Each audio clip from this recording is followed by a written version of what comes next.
ಸಭೆಗೆ ವಂದನೆಗಳು.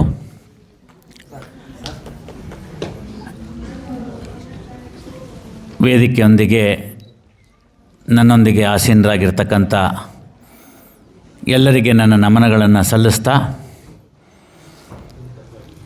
ಚಿತ್ರತಂಡಕ್ಕೆ ಅಭಿನಂದನೆಗಳನ್ನು ಸಲ್ಲಿಸ್ತಾ, ತಾಂತ್ರಿಕ ವರ್ಗದವರಿಗೆ ಅಂತ ಹೇಳಿ ಈ ಒಂದು ಪ್ರೀಮಿಯರ್ ಶೋನ ಏರ್ಪಡಿಸಲಾಗಿತ್ತು. ಚಲನಚಿತ್ರದ ಸಹಕಾರಕ್ಕೆ ಮತ್ತು ಅದನ್ನು ಪೂರ್ತಿ ರೂವಾರಿಯಾಗಿ ಅದನ್ನು ಪರಿಕಲ್ಪನೆ ಮಾಡಿಕೊಂಡು 400 ವರ್ಷಗಳ ಕೆಳಗಡೆ ಬಂದು ಹೋದಂಥ ಮಹಿಪತಿ ದಾಸರನ್ನು ನಮ್ಮ ಕಣ್ಮುಂದೆ ತಂದುಕೊಟ್ಟಂಥ 62ನೇ ವರ್ಷದ ಹುಟ್ಟುದ ಹಬ್ಬವನ್ನು ಆಚರಿಸ್ಕೊಳ್ತಾ ಇರ್ತಕ್ಕಂಥ ಹವಾಲ್ದಾರ್ ಅವರಿಗೆ ಮತ್ತು ತಂಡಕ್ಕೆ ಮತ್ತೊಮ್ಮೆ ಅಭಿನಂದನೆಗಳನ್ನು ಸಲ್ಲಿಸ್ತಾ,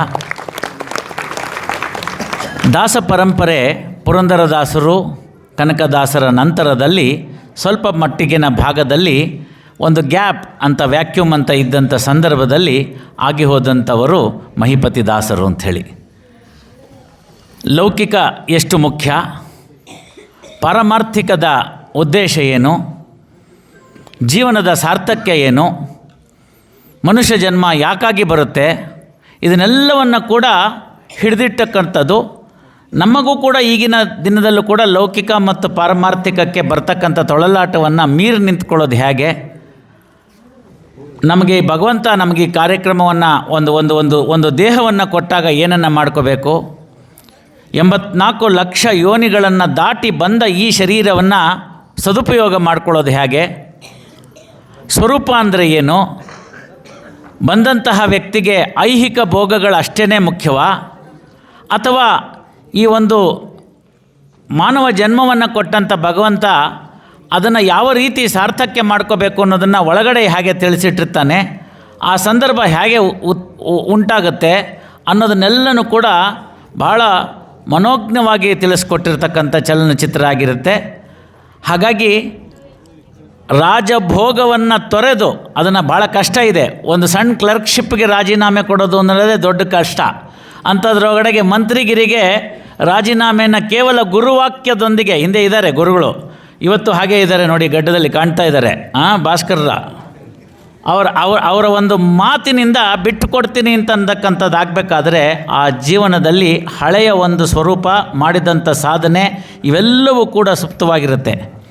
ಇಡೀ ಚಲನಚಿತ್ರದಲ್ಲಿ ನನಗೆ ಕಂಡುಬಂದಂಥ ಭಾಗ ಒಂದಿದೆ.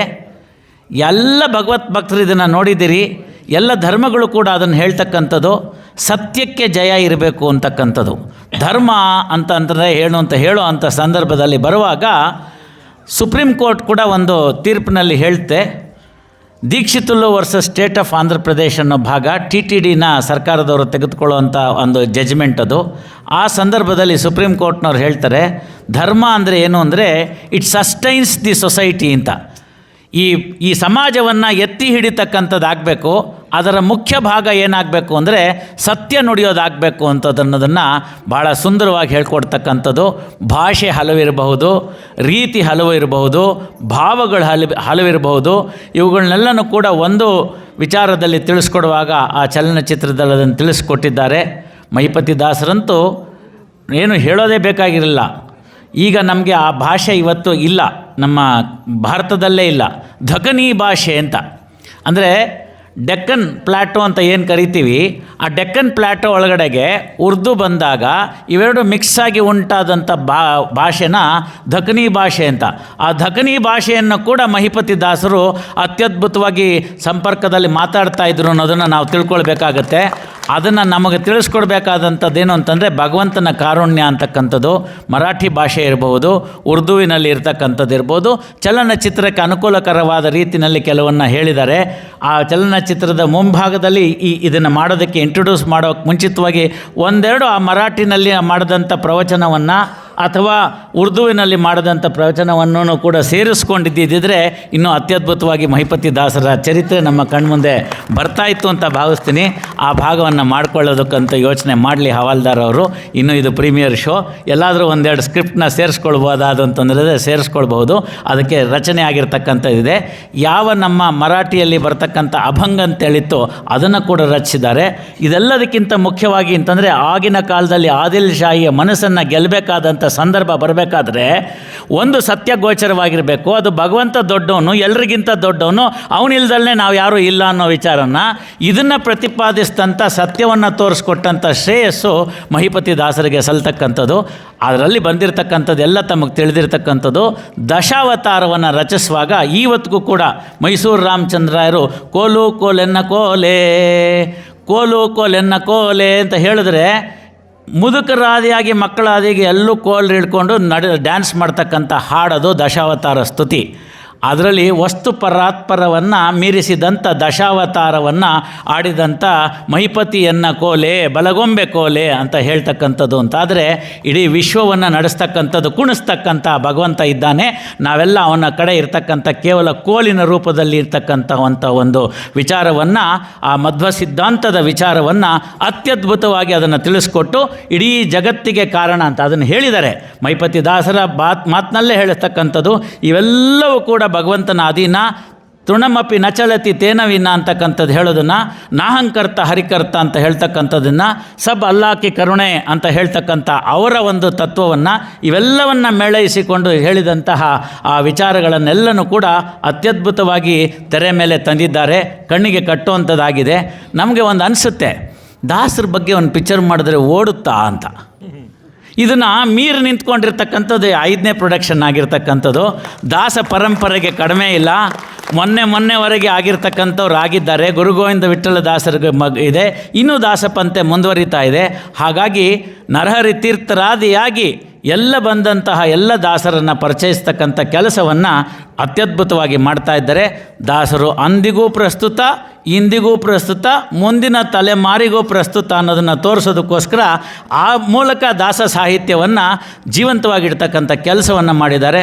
ಉತ್ತಮವಾಗಿರ್ತಕ್ಕಂಥ ಹಿನ್ನೆಲೆ ಗಾಯನ ಇದೆ. ತುಳಜಾಪುರ ಅಂಬಾಭವಾನಿ ಗೊಂದಲದ ಬಗ್ಗೆ ಉತ್ತಮವಾಗಿರ್ತಕ್ಕಂಥ ಉದೋ ಅನಂತ ಕುಲಕರ್ಣಿ ಅವರ ಹಾಡಿದೆ. ಇವೆಲ್ಲವೂ ಕೂಡ ಉತ್ತರ ಕರ್ನಾಟಕದ ಸೊಗಡನ್ನು ನಮಗೆ ತಿಳಿಸ್ಕೊಡ್ತಕ್ಕಂಥದ್ದು. ಕಾಕಂಡಕಿ ಎಲ್ಲಿ ಆ ಗ್ರಾಮವನ್ನು ತೋರಿಸ್ತಾರೆ ಅದನ್ನು ತುಂಬ ಚೆನ್ನಾಗಿ ತೋರಿಸ್ತಾರೆ. ಐಗಳಿ ಗ್ರಾಮದಿಂದ ಬಂದು ಕಾಕಂಡಕಿಯಲ್ಲಿ ನೆಲೆಸಿ ಕಾಕಂಡಕಿಯಲ್ಲಿ ವೆಂಕಟರಮಣ ಸ್ವಾಮಿಯನ್ನು ಕಾಣಿಸ್ಕೊಂಡು ಅವರಿಂದ ಮೂಲಕ ಎಲ್ಲವನ್ನ ಕೂಡ ಮಾಡಿಸ್ಕೊಟ್ಟಂಥದ್ದು. ಮಳೆ ಬೆಳೆಯನ್ನು ಕೂಡ ಮಾಡಿಸ್ಕೊಟ್ಟಂಥದ್ದು, ಜೀವವನ್ನು ಕೊಟ್ಟಂಥ ಇಂಥ 10 ಹಲವು ಪವಾಡಗಳ ನಡುವೆ ಅದನ್ನೆಲ್ಲವನ್ನು ಕೂಡ ನಾವು ತಿಳ್ಕೊಳ್ಬೇಕಾಗಿದ್ದೇನು ಅಂತಂದರೆ ಅಲ್ಲಿ ಅಪಮೃತ್ಯು ಇತ್ತು, ಅದನ್ನು ನಿವಾರಿಸ್ತಕ್ಕಂಥ ಶಕ್ತಿ ದಾಸರಲ್ಲಿತ್ತು ಅಂತಕ್ಕಂಥದ್ದು. ಇಂಥವನ್ನೆಲ್ಲನೂ ನೋಡಿಸ್ಕೊಟ್ಟಿದ್ದಂಥದ್ದು, ನೋಡಿದವರು, ಅದನ್ನು ದಾಖಲಿಸಿದವರು, ಇವೆಲ್ಲವನ್ನು ನಮಗೆ ಅತ್ಯದ್ಭುತವಾಗಿ ಚಲನಚಿತ್ರದ ಮೂಲಕ ತಿಳಿಸ್ಕೊಟ್ಟಿದ್ದಾರೆ. ಯಾರಿಗೆ ಮಹಿಪತಿ ಅಂತ ಹೆಸರೇ ಗೊತ್ತಿರಲ್ವೋ ಅವರಿಗೆ ಮಹಿಪತಿ ದಾಸರು ಅಂದರೆ ಏನು ಅನ್ನೋದನ್ನು ಗೊತ್ತಾಗೋದ್ರಲ್ಲಿ ಚಲನಚಿತ್ರದ ತಂಡ ಶ್ರಮವಹಿಸಿ ಮಾಡಿದೆ. ಆಧ್ಯಾತ್ಮಿಕರಿಗೂ ಕೂಡ ಆ ಪಾರಮಾರ್ಥಿಕದಲ್ಲಿ ಬರ್ತಕ್ಕಂಥ ಸತ್ಯವನ್ನು ತಿಳಿಸ್ಕೊಡೋದ್ರಲ್ಲಿ ಚಿತ್ರ ಸೋತಿಲ್ಲ. ಚಿತ್ರ ಅತ್ಯದ್ಭುತವಾಗಿ ಬಂದಿದೆ. ಹಾಗೆ ಜನಸಾಮಾನ್ಯರಿಗಂತೂ ಆ ಮನಮುಟ್ಟೋದ್ರಲ್ಲಿ ಏನೇನು ತಪ್ಪಿಲ್ಲ. ಸಣ್ಣ ಪುಟ್ಟ ಗೊಂದಲಗಳು ಇದ್ದಿರ್ತಕ್ಕಂಥದ್ದನ್ನು ನಾವು ಕೂಡ ಚಲನಚಿತ್ರ ತಂಡಕ್ಕೆ ತಿಳಿಸ್ಕೊಡೋರಿದ್ದೀವಿ. ಅದನ್ನೆಲ್ಲ ಇದು ಪ್ರೀಮಿಯರ್ ಶೋ ಆದ್ದರಿಂದ ರೆಗ್ಯುಲರ್ ಶೋ ಬರೋಷ್ಟೊತ್ತಿಗೆ ಅದನ್ನೆಲ್ಲ ಸರಿಪಡಿಸ್ಕೋತಾರೆ. ನಾನು ಹುಸೇನ್ ಸಾಬ್ ಹತ್ರ ಪಕ್ಕದಲ್ಲಿ ಕೂತ್ಕೊಂಡು ಮಾತಾಡ್ತಾ ಇದ್ದೆ ಹಲವು ವಿಚಾರಗಳನ್ನ. ಅದರಲ್ಲೆಲ್ಲ ಬರ್ತಕ್ಕಂಥದ್ದು, ತೆಗೆದುಕೊಂಡಿರ್ತಕ್ಕಂಥ ಕೀರ್ತನೆ, ಅದಕ್ಕೆ ಆಗಿರ್ತಕ್ಕಂಥ ರಾಗ ಸಂಯೋಜನೆ ಎಲ್ಲವೂ ಅತ್ಯದ್ಭುತ. ಹೇಳೋ ಅಷ್ಟರಲ್ಲಿ ಏನಿಲ್ಲ.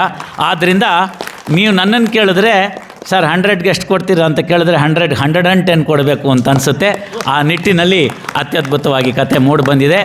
ಇನ್ನು ನಮ್ಮ ಕೆಲಸ ಇವತ್ತು ಯಾರ್ಯಾರು ಪ್ರೀಮಿಯರ್ ಶೋನ ನೋಡಿದಿರಿ, ಇದನ್ನು ಇಲ್ಲಿಗೆ ನೋಡಿ ಬಿಟ್ಟು ಹೋಗುವಂಥದ್ದಲ್ಲ. ಇದನ್ನು ನಮಗೆ ಬೇಕಾಗಿರ್ತಕ್ಕಂಥವ್ರು ಇಂಥದೇ ಒಂದು ವರ್ಗ ಅಂತಲ್ಲ, ಎಲ್ಲರಿಗೂ ತಿಳಿಸ್ಕೊಡಿ. ಮಹಿಪತಿ ದಾಸರು ಎಲ್ರಿಗೂ ಬೇಕಾಗಿರ್ತಕ್ಕಂಥವನು. ಭಗವಂತ ಸರ್ವವ್ಯಾಪಕ, ಆಮ್ನಿ ಪ್ರೆಸೆಂಟ್ ಅಂತ. ಹಾಗಾಗಿ ಭಾಷಾತೀತವಾಗಿ ಧರ್ಮಾತೀತವಾಗಿ ಎಲ್ಲರೂ ಕೂಡ ಬಂದು ಚಿತ್ರಮಂದಿರಗಳಲ್ಲಿ ಕೊಂಡು ಚಿತ್ರವನ್ನು ಟಿಕೆಟನ್ನು ಕೊಂಡು ನೋಡಿದಲ್ಲಿ ಮಾತ್ರ ಶ್ರಮ ಸಾರ್ಥಕ.